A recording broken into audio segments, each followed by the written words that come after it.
Mais uma vez, muito bom dia para você que nos acompanha pela TV e Rádio Assembleia. Estamos aqui hoje, direto do plenário, direto de onde a informação está acontecendo, de onde a notícia aconteceu hoje, aqui na Assembleia Legislativa de Mato Grosso do Sul. Vamos começar então com um resumo dos trabalhos de hoje, aqui falando da ordem do dia, as votações da ordem do dia aqui na Assembleia Legislativa. Vamos começar com o primeiro projeto que foi votado pelos deputados estaduais, foi o projeto de decreto legislativo de número 2. A autoria desse projeto foi a mesa diretora, matéria que foi discutida, votada e aprovada em discussão única, que tratou da indicação da Yara Sônia Marchioretto para a AGEMES, que é a Agência Reguladora dos Serviços Públicos de Mato Grosso do Sul. A mesa diretora, ela é autora regimental desse projeto de decreto legislativo, mas quem encaminhou o nome da Yara Sônia Marchioretto foi o Poder Executivo, que encaminhou esse pedido, porque regimentalmente prevê a nossa Constituição, todos os nomes indicados para a AGEMES, para a Agência de Regulação de Serviços Públicos de Competência do Estado, devem ser ratificados pela Assembleia Legislativa. A previsão, essa indicação é para a condução da Diretoria de Regulação e Fiscalização, Saneamento Básico e Resíduos Sólidos, junto então à Agência Reguladora dos Serviços Públicos de Mato Grosso do Sul. Esse foi o primeiro item aprovado na pauta de hoje. O segundo tópico votado e aprovado pelos parlamentares foi o projeto de lei de número 6, já de 2024, a autoria do deputado Paulo Correia, do PSDB. Essa matéria também foi discutida, votada e aprovada em discussão única e que declarou como entidade de utilidade pública o Instituto de Apoio e Capacitação e Instrução de Economia Solidária do Povo, o Instituto ACIESP, que fica aqui em Campo Grande. Esse instituto, ele atende a camadas mais sensíveis e em vulnerabilidade social da sociedade, desde crianças até os idosos, com capacitações, até formular um currículo, por exemplo, atividades de integração com os idosos também são feitas por essa associação, curso de cuidadores de idosos, várias atividades sociais e que são feitas, desenvolvidas aqui em Campo Grande, lá no bairro Aerorrancho. Então, vem a propositura agora do deputado Paulo Correia para que seja reconhecida a utilidade pública dessa instituição. Com o reconhecimento da utilidade pública, a CIESP está apta a, em breve, e receber também emendas parlamentares, seja do deputado Paulo Correia, que fez a indicação, como também de outros parlamentares. E a gente segue falando da ordem do dia de hoje, inclusive um dos tópicos que acabou provocando a realização de uma sessão extraordinária hoje, que foi o projeto de lei do Dourado, Quem está acompanhando a programação da TV Assembleia com certeza viu que nós estamos falando bastante desse assunto aqui, repercutindo também as discussões que estão acontecendo aqui no plenário, Estamos falando muito é porque os deputados também estão debatendo muito esse assunto. É o projeto de lei de número 364 de 2023, a autoria é o deputado João César Mato Grosso, do PSDB, com a coautoria dos deputados Márcio Fernandes, do MDB, e Jamilson Nami, do PSDB. Essa matéria ela foi votada hoje em segunda discussão e com a realização da sessão extraordinária que a gente acabou de acompanhar ao vivo aqui na Rádio e TV ALEMES, tivemos também a votação em redação final, porque o texto passou por emendas. Inclusive, um dos grandes pontos do debate sobre a prorrogação da proibição da pesca do dourado aqui em Mato Grosso do Sul passou pela apresentação dessa emenda. Então, como que ficou agora, Até o dia 31 de março de 2025, mais ou menos daqui a um ano, segue proibida a pesca, a captura do dourado nos rios aqui em Mato Grosso do Sul. Inicialmente, o projeto previa mais 5 anos. E o que ficou estabelecido também nesse projeto de lei, a emenda que foi apresentada por todos os membros da Comissão de Constituição, Justiça e Redação, foi votada ontem em primeira discussão aqui no plenário, hoje em segunda e também em redação final com a sessão extraordinária.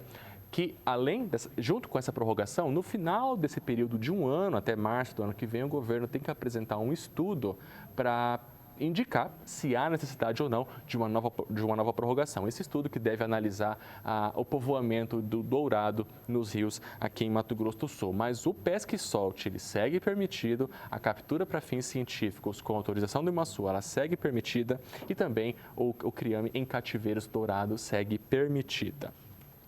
O outro item votado na primeira ordem do dia de hoje, né, na sessão ordinária, foi o projeto de lei de número 18, a autoria é o Poder Executivo. Essa matéria ela foi discutida e votada em primeira discussão, inclusive ontem, aqui no Redação Final, nós trouxemos a deputada Mara Caseiro, que relatou esse projeto, comentando um pouquinho sobre ele, que é a prorrogação do prazo para recadastramento dos beneficiários do programa Energia Social Conta de Luz Zero. Inicialmente, uma lei que foi aprovada no finalzinho do ano passado, previa que esse recadastramento dos beneficiários deveria acontecer até o dia 10 de março, né? Praticamente daqui a 10 dias. Esse projeto, então, do governo do estado encaminhado aqui para a Assembleia Legislativa, está tramitando com acordo de liderança e que agora, então, teve a sua constitucionalidade aprovada na sessão plenária pelos deputados, prorroga até o dia 10 de maio o recadastramento, também novas adesões ao programa Energia Social Conta de Luz Zero, seguindo as regras do programa, zera na prática a conta de luz, um recurso que pode ser usado para muitas outras coisas, inclusive um dos argumentos do próprio governo, quando aprovou o programa, isso lá em 2020, 2021, e que também para a continuidade do programa nessa lei que foi aprovada no ano passado. Então, temos essa extensão aí para quem quiser aderir ainda. A matéria ainda vai ser analisada pelas comissões de mérito e volta aqui para o plenário da Assembleia Legislativa para votação em segunda discussão, para daí sim ir para a sanção do governador Eduardo Rida. Bom, além desses 4 projetos, a votação da Lei do Dourado em segunda discussão e em redação final na sessão extraordinária, na sessão ordinária, logo ao fim da sessão ordinária, nós tivemos a votação de 2 requerimentos e 39 indicações pelos deputados estaduais. Então, esse foi um resumo das votações hoje aqui no plenário, tanto que a gente veio para o plenário hoje, a redação final veio para o plenário acompanhar todo esse debate, trazer notícia ao vivo, assim que ela aconteceu, para o telespectador da TV Alemes, canal 7.2 e da nossa Rádio Alemes 105,5 FM, em conexão com a Rádio Senado. Além das votações, os deputados também tiveram muitos debates ao longo da sessão do dia de hoje. E a gente começa, aliás, antes da gente falar dos debates de hoje, eu queria trazer agora uma fala do nosso presidente, deputado Gerson Claro, sobre o projeto de lei do Dourado, porque ele conversou com a imprensa aqui, inclusive nossa equipe da TV Assembleia estava presente, e ele falou sobre toda essa tramitação e esse acordo, esse consenso encontrado pela Casa sobre a lei do Dourado, a maneira com que o texto foi construído e que agora traz essa prorrogação por apenas um ano, atrelado a um estudo que deve ser apresentado pelo governo do estado no final desse período. Vamos ouvi-lo. É a ampliação de um ano e para a gente ter estudos técnicos. Eu tenho uma opinião pessoal de que a preservação ela está acima de qualquer coisa. E se tem hoje falando em liberar é porque houve a coragem de proibir e veio começar a aparecer peixe. Estamos falando do dourado, mas nós temos que começar a discutir toda a cadeia da pesca no Mato Grosso do Sul. Então a gente vai resolver o dourado hoje, mas vamos tratar de toda a cadeia da pesca e do turismo de maneira geral, especialmente na região de Miranda, de Bodoquena, do Pantanal, porque também efetivamente não tem controle. Hoje nós temos ranchos que têm capacidade para 10 pessoas que recebem 50. Nós temos estradas na beira do Pantanal que tem capacidade de trânsito, que de repente no final de semana está cheio de gente que não tem um controle, que não tem um guia turístico, que não precisa documentar para entrar no município. Então, a gente pensa em regulamentar todo esse turismo no Mato Grosso do Sul. Com relação ao dourado, a gente fez a legislação e já tem a Comissão de Meio Ambiente e a Comissão de Agricultura, que ela tem também, e nós temos a Frente Parlamentar da Pesca. Eu penso que é dispensável uma nova comissão para isso, mas nós vamos acompanhar e nós queremos que esse projeto seja apresentado no mínimo com 90 dias de antecedência para que a gente possa debater, né, esse laudo técnico que venha a subsidiar a gente para tomar a decisão sobre o dourado. Bom, então é isso, né? A gente espera, então, a realização desse estudo agora. Até um outro ponto que a gente ainda não abordou, é que a votação até em redação extraordinária da redação final aconteceu hoje, porque o fim da Piracema está chegando, né? A partir de amanhã a pesca já vai estar liberada para os pescadores, mas em razão desse risco, né, do dourado voltar a ser pescado, sem todo um estudo para poder embasar a decisão da retomada da pesca nos rios, então essa prorrogação e essa votação acelerada aqui no plenário da Assembleia Legislativa para que não haja um risco, né, já que ainda não há um estudo, mas que vai ser feito, a lei determina isso. Ainda falando sobre o deputado Gerson Claro, presidente aqui da Casa, ele trouxe uma boa notícia, viu? Nós acompanhamos na terça-feira uma reunião que foi realizada aqui na Assembleia Legislativa entre a frente parlamentar que está acompanhando a implantação da Rota Bioceânica aqui de Mato Grosso do Sul e também o DENIT e a Receita Federal. Qual que era a situação na obra da ponte lá em Porto Murtinho? A empreiteira que foi contratada pelo lado paraguaio, pela Itaipu Binacional, mas a parte paraguaia da empresa que está executando a obra dos dois lados, estava tendo dificuldade em trazer insumos para o lado paraguaio, porque a Receita Federal entendia como isso fosse uma importação, passível de impostos, de imposto de importação, passível de outras guias que devem regularizar essas mercadorias que estavam vindo para cá. Então a obra do lado brasileiro ficou um pouco paralisada, mas continuou sendo executada do lado paraguaio. Então, diante desse impasse, a Assembleia e os deputados estaduais entraram em ação para tentar intermediar uma solução. E a solução veio rápido, viu? Hoje o presidente Gerson Claro então anunciou que a Receita Federal autorizou a importação desses insumos e ele comentou sobre essa decisão da Receita também na sessão de hoje. Fazer um anúncio para toda a nossa imprensa, para a nossa sociedade, publicado, deputado Zeca, no Diário Oficial de hoje, o superintendente regional da Receita Federal do Brasil, a alfândega da Receita Federal do Brasil em Ponta Porã, publica um ato declaratório executivo número 1, de 28 de fevereiro de 2024, portanto, de ontem, autoriza a entrada e saída de bens procedentes do exterior ou a ele destinado em local de fronteira, na margem brasileira do Rio Paraguai, que servirá de apoio ao canteiro de obras da ponte, que liga as cidades de Porto Murtinho a Carmelo Peralta, Paraguai. Portanto, está autorizada a aduana e o material a ser utilizado na ponte. Aí tem toda uma disciplina estabelecida pelo delegado da alfândega. Parabéns, então, Vossa Excelência, que trouxe essa pauta à Assembleia. O trabalho que foi feito semana, está aqui o resultado, está liberado para que o lado brasileiro da ponte possa continuar a obra. Então, é um orgulho a gente poder dizer que isso, sim, é trabalho de resultado para o Mato Grosso do Sul e para o Brasil, deputado. Você já está fazendo. 11 horas e 47 minutos em Mato Grosso do Sul. Ontem, aqui no Redação Final, e também para quem acompanhou a sessão plenária, viu que o deputado Júnior Mock fez uma indicação cobrando providências para que agricultores, pequenos ou grandes, e que estão com o financiamento rural em aberto, tenham uma flexibilidade para o pagamento em razão da escassez de chuvas aqui em Mato Grosso do Sul e que já há uma previsão das entidades do setor que isso vai afetar a produção. Hoje, o deputado Renato Câmara, do MDB, voltou a tocar nesse assunto, a questão do financiamento rural, com um pedido que vai na mesma linha, mas com um novo pedido, se assim a gente pode dizer, que esses agricultores, esses produtores, que eles tenham financiamento em aberto, que eles também possam fazer um novo financiamento para poder custear a produção a próxima safra.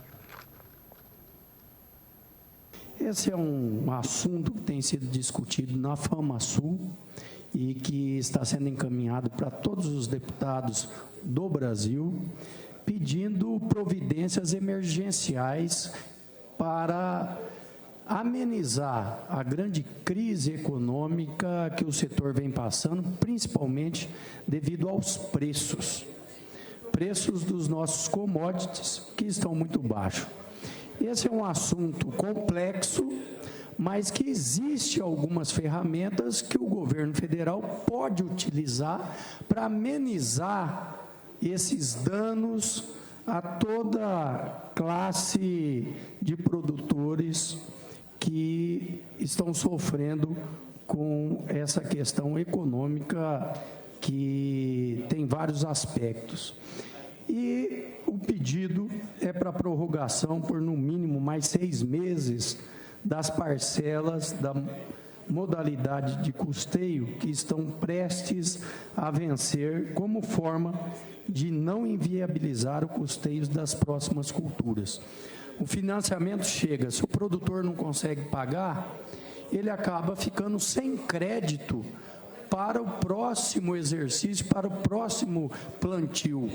E isso acaba inviabilizando o setor, que é um setor fundamental da nossa economia.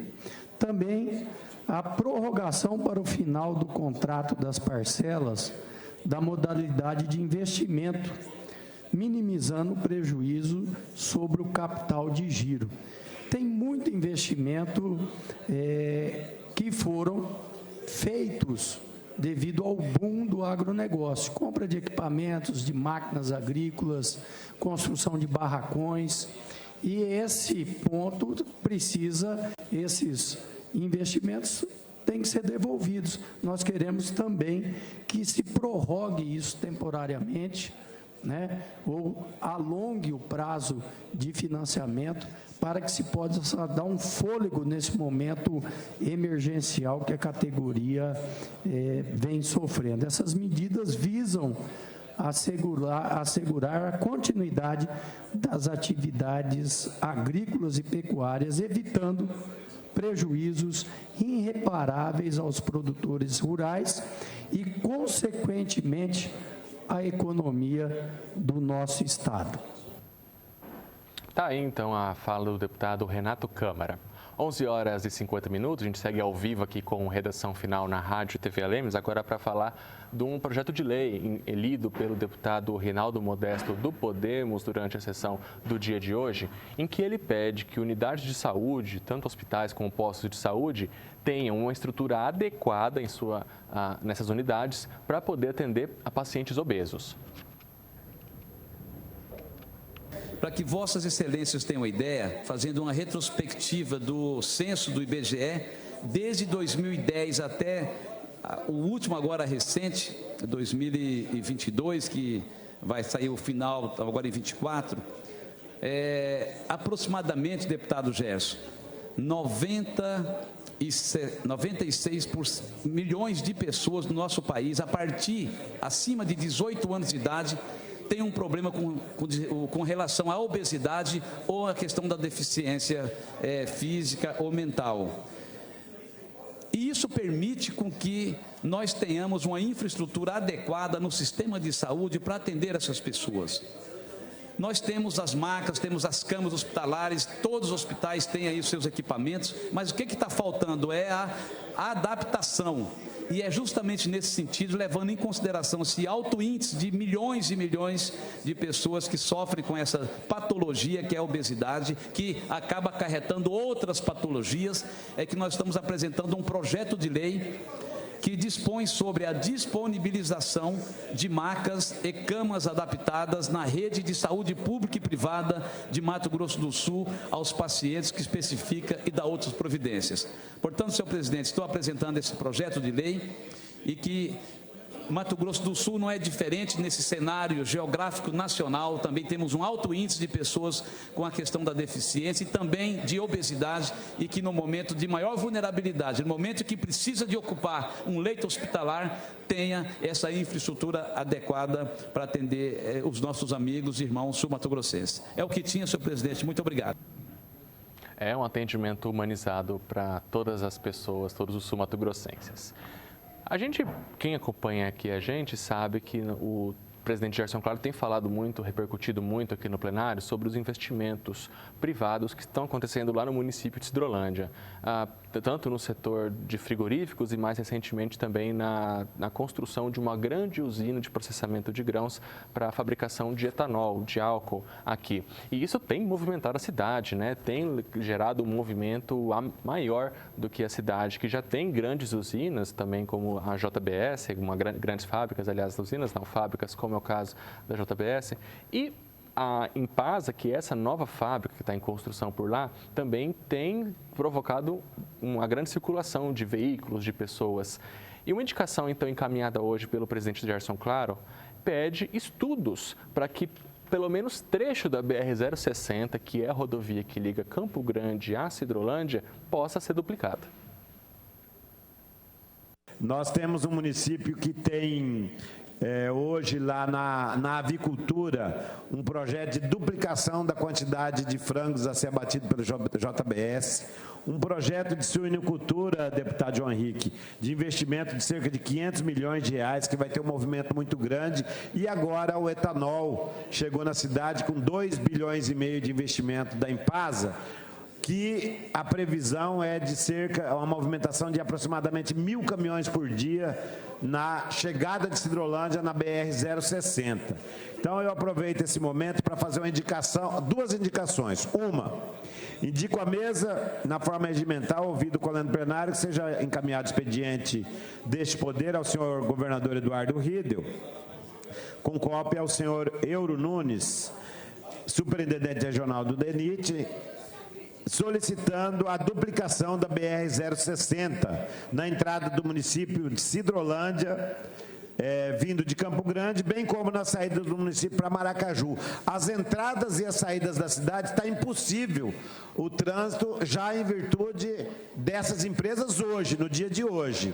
E também, aproveitando a segunda indicação, indico à mesa na forma regimental ao senhor Eduardo Riedel, com cópia ao senhor Euro, superintendente, que faça estudos da viabilidade, estudos técnicos, com contagem de tráfego, para a realização, aí sim, da duplicação da BR-060, porque eu cansei de viajar do nosso escritório até Sidrolândia, do escritório a Sidrolândia em 40 minutos, hoje a gente gasta no mínimo 1h45, sem contar o risco de acidentes. Então, nós vamos ter, a partir de setembro, outubro deste ano, mais 1.000 caminhões de etanol, fora esses outros. Então, são dois projetos que eu solicito o apoio da Casa, para que a gente possa encaminhar ao governador e ao governo federal, para que a gente possa empreender esforços nesse sentido.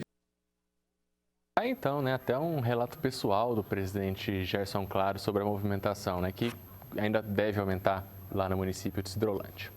Bom, 11h56 em Mato Grosso do Sul. Vamos falar agora sobre os trabalhos da Comissão de Constituição, Justiça e Redação, porque durante a sessão de hoje, a deputada Mara Caseira, do PSDB, que é quem preside o grupo de trabalho da CCJR, fez uma defesa dos relatórios emitidos pela comissão que analisa a constitucionalidade de todas as proposições que tramitam aqui na Lemes. Nós também queremos, sim, salvaguardar a nossa criança e o nosso adolescente de todo e qualquer tipo de exposição que venha interferir na sua base de formação. Só que nós não temos competências para legislar sobre este tema. Tanto é que nós temos uma lei no Senado Federal que foi aprovada, Senado Federal, competência federal, em que a proposta é a proibição de usar banheiros de outro sexo nas escolas, proibição de crianças e adolescentes em eventos com nudez, fim de incentivo a projeto com apelo sexual que envolva a criança, e que está sendo proposto no Senado Federal, aonde tem que ser discutido essas questões de norma geral. Não sou eu, não somos nós, deputados estaduais, que temos essa competência. Apenas isso que eu quero deixar bem claro. Porque muitas pessoas, elas distorcem as competências, elas distorcem talvez para se promover politicamente. Eu não estou aqui para fazer palanque. Eu não estou aqui para fazer palanque. Eu estou aqui para legislar dentro das minhas competências, sem invadir competências. E o deputado Caravina, do PSDB, trouxe uma boa notícia, viu? Quem nos acompanhou ontem viu que o deputado Pedro Kemp, do PT, fez uma indicação ao governo do Estado solicitando providências para que o Poder Executivo consiga equiparar o salário dos professores de carreira, os professores concursados da rede estadual de ensino, com aqueles professores que são convocados para atuar na rede estadual de ensino. Hoje, então, o deputado Caravina fez a leitura da publicação de um decreto no Diário Oficial do Estado de Mato Grosso do Sul que corrige o salário dos professores convocados. Vamos ouvi-lo. O deputado Pedro Kemp ontem comentou, e eu quero me somar ao discurso dele, sobre a questão da remuneração dos professores convocados. Eu trago aqui hoje uma notícia no site local, da publicação do reajuste de 11% para os professores contratados deputado Pedro Kemp. Só para fazer um histórico, eu tive a oportunidade de, na Secretaria de Governo, participar diretamente das negociações, inclusive a negociação com a FETEMES, que garantiu a permanência do conteúdo da lei dos profissionais de educação com relação ao percentual do piso nacional, mas também garantiu que nos anos de 2024, 25 e 26, esses profissionais vão acompanhar, no caso os efetivos, vão acompanhar o reajuste das demais categorias. E com relação aos convocados, e essa atitude também veio com o intuito de que o Estado possa fazer a equiparação do salário dos convocados com os efetivos. Lógico, com responsabilidade de forma gradativa. No ano passado, foi possível aplicar quase 17%. Foi dado um percentual, 15%, 10%, 4%, quase 5%, os 5% do RGA e depois mais 10% no final do ano. E agora foi dado mais 11%, principalmente, foi de forma, não foi linear, foi em relação às categorias de profissionais, porque havia uma tabela de convocados que tinha valores diferentes para mestrado, graduação. A grande maioria que estava na graduação vai ter em torno de 11% já a partir agora de março. Então, a política de valorização dos servidores contratados vem sendo feita pelo governador, ele fez esse compromisso e vai ser feito isso durante todo o mandato dele. Meio-dia em ponto em Mato Grosso do Sul. A gente muda um pouquinho de assunto para falar agora de uma manifestação da deputada Gleice Jane, do PT. Ela criticou a abordagem de um veículo sul-mato-grossense da imprensa sobre uma investigação eleitoral que está acontecendo sobre a campanha da deputada Camila Jara, do PT. Nem sempre nós somos compreendidas como pessoas e como pessoas que estão nos espaços públicos. Nós somos compreendidas como corpos em espaços públicos.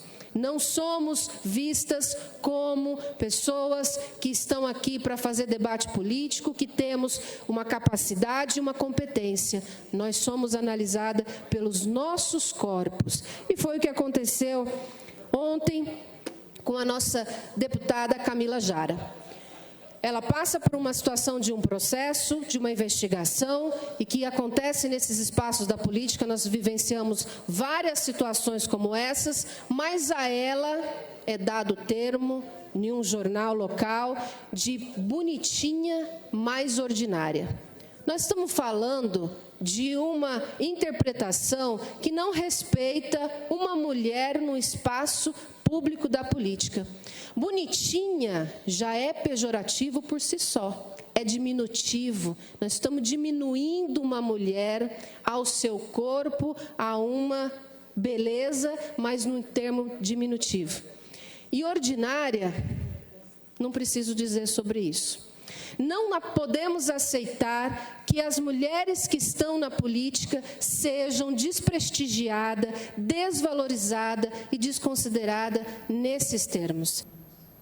Tá, então, né, a manifestação da deputada Gleice Jane, inclusive nesse momento, a deputada Gleice Jane, junto com as deputadas Lia Nogueira e Mara Caseira, estão gravando um especial do Visão Parlamentar com a nossa colega Glaucia Jandra e vão debater política, as mulheres na política nesse mês de março, né, que é o mês em que todo mundo praticamente discute o papel da mulher na sociedade. Bom, ainda tem programação ao vivo hoje aqui na TV Assembleia, porque às 14 horas, uma audiência pública proposta pelo deputado Pedrocian Neto, do PSD, vai discutir o estádio Morenão, suas utilizações e seu futuro. Então, quem quiser acompanhar às 14 horas aqui no plenário Júlio Maia, na Assembleia Legislativa de Mato Grosso do Sul, aqui no Parque dos Poderes, ou pela nossa TV Assembleia e Rádio Assembleia 105,5 FM, às 14 horas. Lembrando que amanhã também temos programação ao vivo, Jornal Parlamentar, às 8h30 da manhã, com um resumo dos trabalhos da semana aqui na Assembleia Legislativa, aqui na Alemes. Bom, então é isso. Quem nos acompanhou pelos nossos veículos, TV Alemes e Rádio Alemes, eu agradeço muito a sua companhia ao longo da semana. A gente volta na próxima terça-feira, já no mês de março, né? Encerramos fevereiro, já no mês de março voltamos na semana que vem, logo após a sessão plenária. Outras notícias no nosso site, o www.al.ms.gov.br. Tchau!